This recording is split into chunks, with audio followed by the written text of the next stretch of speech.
அனைவருக்குமே வணக்கம். சற்று முன் கிடைத்திருக்கக்கூடிய ஒரு மிக மிக முக்கியமான செய்தி ஒன்று வெளியாகியுள்ளது. சற்று முன் கரூர் வழக்கு அதிர்ச்சியில் சிசிடிவி வீடியோ காட்சி வெளியான உண்மை தகவல். இது மாதிரி செய்திகள் வெளியாயிருக்கு. ஸோ அனைவருக்குமே தெரியும். ஸோ பார்த்தீங்கன்னா 27ஆம் தேதி சனிக்கிழமை விஜய் அவர்கள் பிரச்சாரத்தில் பார்த்தீங்கன்னா ஈடுபட்டு இருந்தார். அப்போது நடந்த சம்பவத்தின் அடிப்படையில் தான் நாட்டு மக்களையும் இந்தியாவே திரும்பி பார்த்து வைக்கக்கூடிய அளவுக்கு திமுகவுடைய சம்பவம் பார்த்தீங்கன்னா செஞ்சுட்டாங்க.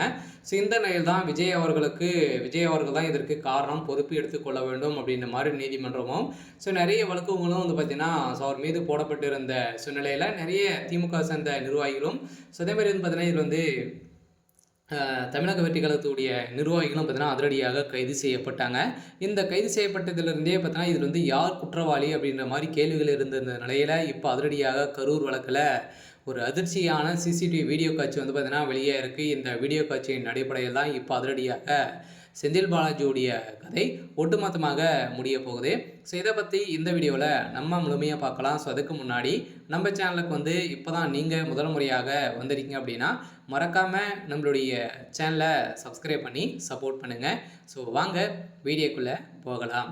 ஸோ பார்த்தீங்கன்னா அனைவருமே திமுகவுடைய ஆட்சிக்கு நிறைய எதிர்ப்புகள் கரூரில் வந்திருக்கு. அதேமாதிரி நிறைய இடங்கள் வந்திருக்கு. ஸோ இப்போ தமிழக வெற்றி கழகம் தொடங்கி 1.5 வருட காலங்கள் ஆக போகுது.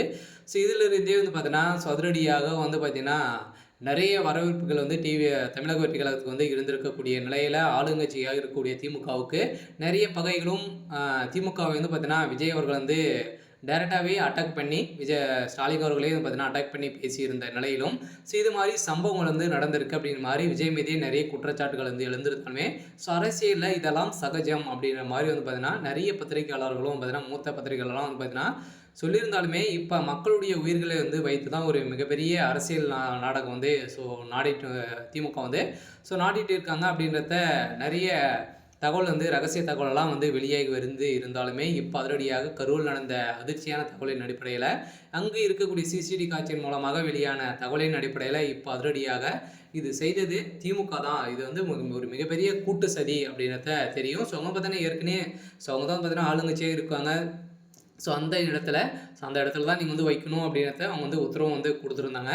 ஸோ இதன் அடிப்படையில் அவங்க நல்ல பிளான் பண்ணி பார்த்தோன்னா அவங்க செந்தில் பாலாஜி அவர்கள் செஞ்சுருக்காரு. ஸோ இந்த அனைத்து 2-3 கோட்டைகள்லாம் போயிட்டு வந்துட்டார். இப்போ கரூர் கோட்டையாக வைத்திருக்கக்கூடிய செந்தில் பாலாஜி அவர்கள் தான் பார்த்தீங்கன்னா இது மாதிரி சம்பவங்கள் செஞ்சுருக்காரு. ஸோ இதெல்லாம் பார்த்தீங்கன்னா செந்தில் பாலாஜியுடைய கதை ஒட்டுமொத்தமாக முடிய போகுது. சில பார்த்தீங்கன்னா அனைவருமே எதிர்பார்த்த மாதிரி பார்த்தீங்கன்னா திமுகவுடைய ஆட்சிக்கு ஒரு முற்றுப்புள்ளி வைக்கும் விதத்தில் 2026 ஒரு மிகப்பெரிய மாற்றங்கள் வரப்போகுது. சரி, ஓகே. ஸோ இன்னைக்கான அப்டேட் இதுதான். ஸோ மறக்காமல் நம்மளுடைய சேனலை சப்ஸ்கிரைப் பண்ணி சப்போர்ட் பண்ணுங்கள். தேங்க்யூ.